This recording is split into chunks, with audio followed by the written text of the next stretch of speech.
Well, here it is, almost 2020, and another year under our belts. And yeah, I got a pretty good year coming up, I think. I'm going to be retiring from my full time job this year and trying to spend a whole lot more time doing prospecting and instruction and getting out and showing you folks how to find gold. And showing off some of the beautiful Arizona desert as well as the rest of the Southwest out here. And I've had a really fun time in the last year and a half or so of doing YouTube videos and meeting new friends and chatting with you all online. And I guess I'm just wanting to say thank you. And this year's going to be a good year. We've got some pretty good plans coming up. And we're going to be getting out into some new areas and some places that are seldom seen by a lot of people because they're so far back in the boondocks. And yeah, that's pretty cool stuff, I think. And we're going to try to get Tammy over her first really good sized nugget. We got some pretty good plans for that.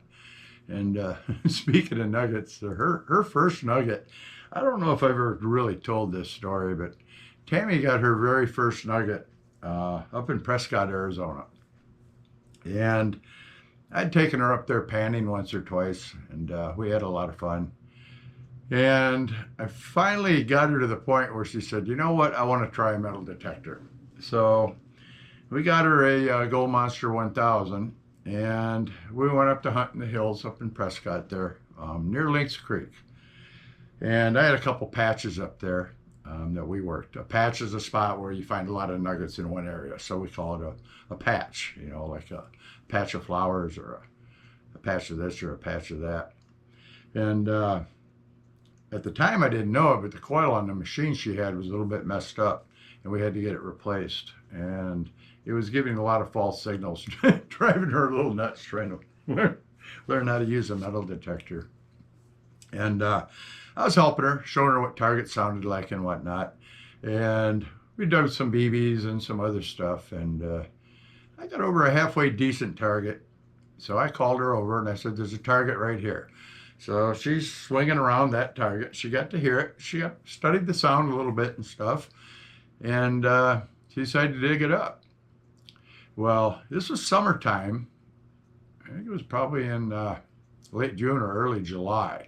So we're also up there to beat the heat because we're at well over 5,000 feet, probably closer to 6,000 where we were. So it's nice and cool during the day. And you got the shade of the pine trees. So she sat down on the ground to dig that target. And it took her a little while. And then I heard that scream we all love when she finds a nugget. She said, honey, I got a nugget. And she was pretty thrilled with that. And so was I. We hunted around the rest of the day. I can't remember if I got a nugget that day or not. I don't think so. And we went back to the motel room we were staying in. And a little while later, she says, I feel like I got itchy spots on me and stuff. So she showed me on her arms and stuff, and under here she had a bunch of little red spots. And it was a little warm that day, so I said, yeah, well, that's probably just prickly heat. Don't worry about it. I got a little bit of it too.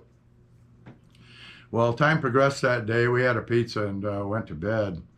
And got up the next morning, and she was covered in these red spots. I mean, covered in them everywhere, under her arms, in her private area, on her legs. And it didn't look like prickly heat anymore, and I had some too. And at that point, I made the horrible realization that it was chiggers. Now, chiggers, if you don't know what they are nasty little buggers that burrow a hole into your skin and suck your blood. And when they do that, they put a pretty hefty anticoagulant in there to keep the blood flowing. And a lot of people are under the misconception that they actually burrow into your skin and live under there. That's not the case. They bite a hole in you. And she was covered with these bites. And the worst part is when you itch them, it feels like stinging needles. A horrible thing. I've never seen anybody so covered with sugar. The poor thing was miserable. And I don't know if she'll like me telling that story or not, but, you know, I mean, the bottom line, it was kind of funny to me in the background. I had my fair share, but she was just covered with them because she sat right down in them, and they wait for you on grass and shrubbery to walk by, you know, other animals too, and then that's how they get you. So I kind of cut that trip a little short. We went home a little early. We tried one more spot and went on, but that was her first nugget and her first experience with chiggers, I do believe, all in one throw. So, top that first nugget story, my friends. But we went back up there several times, and that's a beautiful area. We've got some nice gold up there. We got spots we go to in the lower Bradshaws that pay pretty well too. And this year I'm going to concentrate on doing some more videos on actually how to pick a spot when you're in a new state or a new area, and what I do to actually pick a spot. And after I pick that spot, what I do to familiarize myself with that spot, and the research I do before I even go out there and put boots on the ground. And that's pretty important. And I have done quite a few videos on doing research, and I'm going to continue to do more. I've had a lot of you good folks out there sending me letters and boxes with surprises in them. A fellow by the name of Purple Newbie Juice, he goes by, sent me this real nice pile of old postcards. And I love history, and some of these postcards are very old, of Arizona and other places, and I just want to do a shout out to him and thank him very much for this. This is the kind of stuff I absolutely love to go through. And geez, there must be 30 or 40 of them here. Just a wonderful, wonderful present. And a lot of people also watch us struggling to get those gold monsters to stand straight up. And this here came all the way from, let me see here. Uh-oh, I might have to have glasses for this. I think so. This feller saw us struggling and sent me this. This is from Greg Young, and he's in Concord, California. And he sent us this nice little setup that goes on the back of the gold monster and keeps it from tipping over. And I use it here and there, but a lot of the places we hunt, it's just too darn wide to get set down properly for us, but it is a very handy item. And we get a lot of other stuff sent to us here and there, and I want to tell everybody I appreciate it, whether I actually get a shout out video in or not. I don't do a lot of that shout out stuff. Maybe I should do more, but I think people know what they sent, and I just kind of thank them personally and move on. I've had a lot of people this year tell me they got their very first nugget because of me, and due to some of the teaching I put up there. And you didn't get the nugget because of me, okay? You got the nugget because you paid attention and you learned and you taught yourself how to find that nugget. And my main purpose is to put that information out there to help you find that first nugget, and hopefully a lot more. Boy, like I said before in a couple other videos, I think I spent a lot of time banging my head on rocks and walls and trees and everything else trying to find that first nugget. And back when I started out, there just wasn't anybody out there to help you. If you were lucky enough to meet somebody that was willing to help you get over some gold, it was sure beneficial. And I did meet some good folks back then. My good friend Jim Strait, may he rest in peace. A very good friend of mine, and he's gone now. And I actually have a Patreon page, and that's where people go to. You can see some of my videos that aren't up on YouTube yet, or before they get to YouTube, without any of the commercials. And it's a kind of a, I guess you'd call it a pay-to-play site. I mean, you go on there, it's a little more personal, and I answer questions more personally. Sometimes I get overwhelmed on the main YouTube channel because I just can't keep up. There's so many questions and so many people asking. I try my best, my friends. And if I ever miss one of your questions, just let me know or send me a personal email. But Patreon's really cool, and I've got a good number of patrons now, I think is how you would say it. And they pay me a certain amount of money per month to help me make these videos and show their appreciation for the hard work I do. And when I first started out, I never really considered the fact that it would be such hard work. Yeah, I thought it was just going to be just a fun thing to go along with it, and I quickly realized it's quite a bit of work. But it's worth every minute of it when I hear people say, I found my first gold with your help. That is important to me, and to shorten that learning curve for people is important too. And I always stress too, you guys that and gals, that though I'm a dealer, I don't push products hardly at all in my videos. And I don't push what detector I think you should use. And I show you what I use and what works best for me. But reality is there's a lot of very good gold detectors out there. And a lot of folks are very happy with their White's detector, their Nugget, with their Fisher, and many other brands that are out there that'll find gold and gold nuggets. And like I said, I show you what works best for me in Arizona and for the style of hunting I do. And I have both VLF, which is very low frequency, and I have pulse induction machines, which is a PI machine, when you hear somebody say that. And they're both very different types of detectors, and they have their place out there. And a lot of times when you see me hunting with a VLF, most times it'd be the Gold Monster for me, or the Minelab Equinox 800. And I'm either hunting coins and relics for the most part with the 800, which I do use for gold, and it does quite well on gold, and I've done some videos to show you all that. And I think that's one of the first machines that has claimed that it will do both quite well, that actually does. Or I'm using the Gold Monster.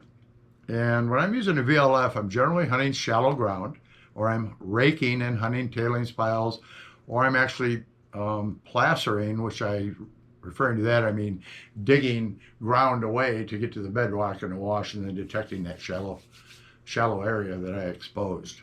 That's what I use mostly my VLFs for.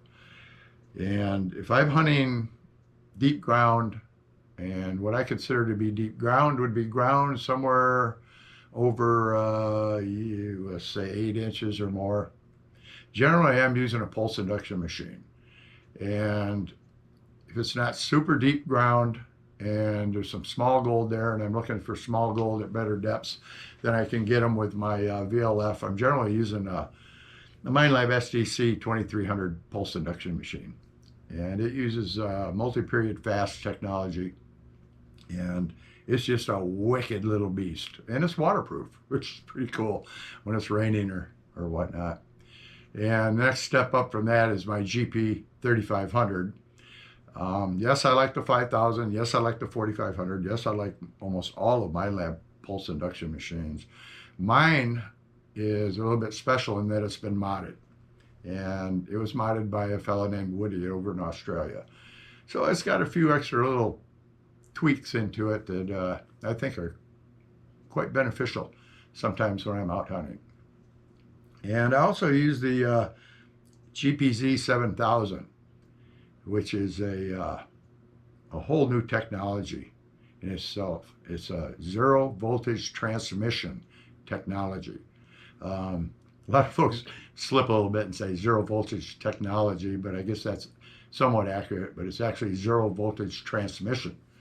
And that's the technology used in that one. That's a whole different animal.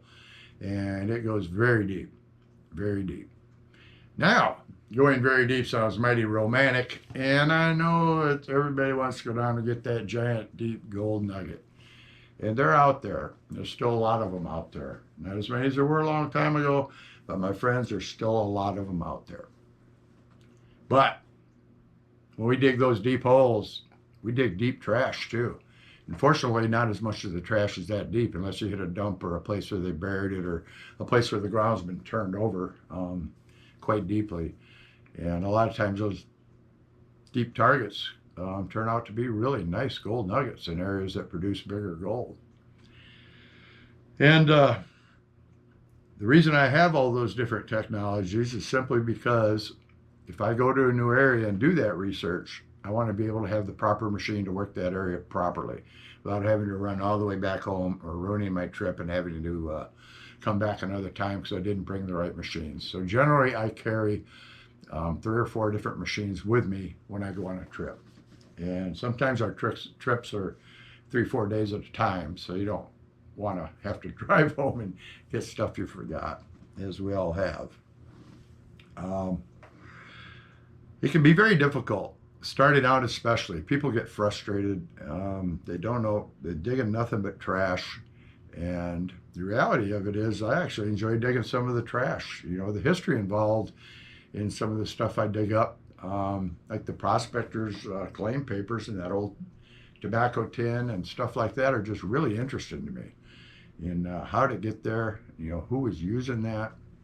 And there's a lot of history involved in all these placer areas. And the old timers weren't too worried about throwing their garbage around, which results in us having to dig a lot of that garbage back up. But the reality was there wasn't a dump anywhere. You know, back in those days, you couldn't go to town to the local dump or something like that because there just wasn't one. And so being able to identify some of that garbage you dig up can be very helpful. And a lot of times folks are out there and they're digging up these little tacks. They're about yay long. They got a big round head on them. And they call them shoe nails. And I've always been real quick to help people learn that those aren't shoe nails. Most of those are tacks used for holding material onto wood. Like, for instance, the cover on a chair. Well, they used it to tack their oilskin or their canvas or whatever they're using for a bellows onto the dry washer. And as the dry washer ran during the day, those things would fly out into the wash. That's a good indicator. That means somebody's been there with a dry washer and checked that wash out. Hand stacking. Rocks that just look out of place out of a wash. They've been stacked up there by people. They get the bigger rocks out of the way so they can run the other material. And a lot of times they ran their dry washers right in the wash. So the hand stacking's still there, but the dry wash piles are gone. And that's another indicator. And I'm really open to questions. I mean, if you guys have something you really want me to talk about, the best place to get a hold of me is over on Patreon, of course, because like I said, I have more time to be talking to individuals. And the cool thing about the Patreon page too is we do outings over there. And I do a couple of public outings every year, but over at my Patreon page, there's less people. It's a more private gathering, and we do some outings a little bit smaller and more, I don't want to say friendly, but I mean, it's more, there's not 100 people there, so I have more time to talk to people individually and help. And it's my way of showing appreciation for you chipping in to help me afford to get out there and get some of this stuff done. And it's like I said, there's a lot more to it than a person thinks. And I never even knew there was a such thing as Patreon until several of my subscribers said, hey, why don't you put up a Patreon page? We want to help. And I didn't even know, like I said, what it was. So I looked it up and discussed it a little bit, and we decided to put it up sometime last year, I think it was. And like I said, I've only been on YouTube now. This will be going on my 2nd year. And I know my profile says 2014, but that's simply because I had a detector back in 2014 from one of the major manufacturers that had some issues that I was testing for them, and I had to do a couple videos to send them what the machine was doing that I thought was wrong. I never put anything up for the public. And I really enjoy doing it now. I really do. And like I said, I've met some great people. And this year I'm going to be doing some collaboration. And I'm going to be spending some time with Chris Ralph and possibly some other people. I'm not going to name any names yet. And I'll save it for a surprise for y'all. And as time goes on, I hope to help more of you be able to find gold like I do. We're going to do some agate hunting, and we're going to do some rock hounding. We're going to do some camping. And just like all the time, it's hopefully some of you can learn from some of it or just be entertained by it.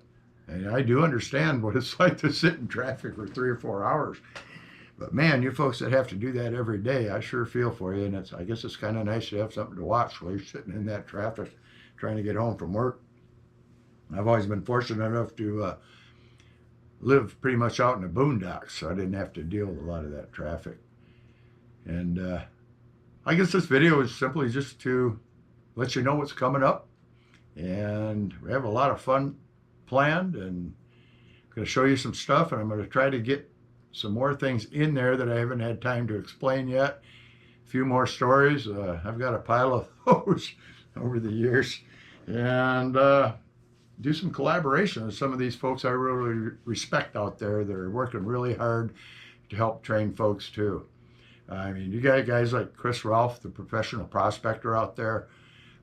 You got Rod Fitzhugh, Nugget Heads, and there's some people out there, Two Toes and 911 Mining, and geez, I can't sit here and mention them all. There's so many people. Dan Hurd, and they're out there teaching people, and I really think that's commendable. That finally there's a place where folks are new to this and want to seek this adventure and have some fun out there in the desert and maybe find some gold or learn how to find gold in the high country, which personally I prefer the desert because I don't like all the overburden when I metal detect. And we're right on, which I say a lot, the bones of the earth. But I commend these people for teaching and helping you all learn too. And if nothing else, we just entertain you with our shenanigans, as you would say. So for right now, we got a new year coming up in just a few days. And like I said, I'm always open for you to ask me things that you might want to see me put in a video. And other than that, I'm going to keep on doing what I've been doing and telling you how I do it, why I do it. And hopefully I'll get some of you folks that eye opener that says, wow, I can do this. And you know what? You can. So if you like these videos, you like coming along on the trips we've been doing, you like finding gold nuggets, like, subscribe, ring the little bell down in the corner of the screen, and you won't miss anything I put up. And I'll still keep trying to do 2 a week. And for now, my friends, Happy New Year coming up, and Nugget Shooter out.